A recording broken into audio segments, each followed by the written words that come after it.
सरकार सबक लेगी, लेकिन शायद अभी वो सबक लेती हुई नजर नहीं आई। रितु जी, सबसे बड़ी चीज हम आज डिबेट में बैठे हैं, मुझे लगता है, मैं जो महसूस कर रहा हूँ, मुझे वो 18 लोग जो मरे हैं इस भगदड़ में, उनके परिजनों का करुण क्रंदन सुनाई दे रहा है। किसी का बेटा मरा है, किसी का पिता मरा है, किसी का भाई मरा है, किसी की बहन मरी है, कोई पत्नी मरी है। सवाल ये है कि ये 18 लोग तो मरे ही हैं।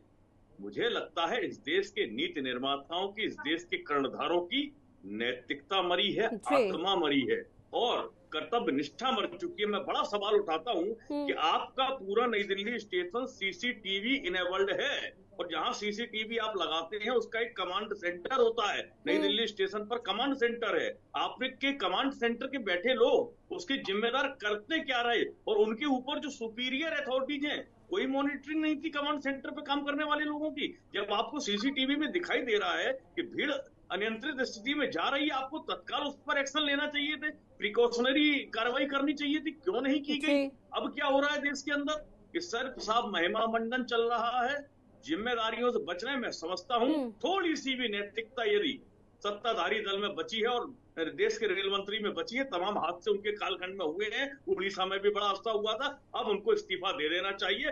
मैं समझता हूं प्रधानमंत्री मोदी जी को ये चाहिए कि किसी कायदे की जिम्मेदार व्यक्ति को मंत्रालय के प्रभार दें, जो कम से कम उनकी बारीकियों को समझ सके। ये जी। इलाहाबाद प्रयागराज 2013 के हादसे के बाद का हादसा है, आपको अलर्ट हो जाना चाहिए था। और दिल्ली देश की राजधानी है, कोई रोड साइड स्टेशन नहीं है छोटा सा, बड़ा स्टेशन है। क्या जिम्मेदारी का निर्वहन किया सरकार ने? मैं तो सवाल पूछ रहा हूं। मैंने तो प्रधानमंत्री मोदी जी को भी ट्वीट करके पूछा है कि भाई आप जवाब दीजिए ना। इस देश के अंदर जनता की, आप कहते हैं राष्ट्र सर्वोपरि, राष्ट्र सर्वोपरि तब होगा जब राष्ट्र के लोग सर्वोपरि हों, उनकी जान की सुरक्षा सर्वोपरि हो। अब बिल्कुल सर देखिए, और जब प्रयागराज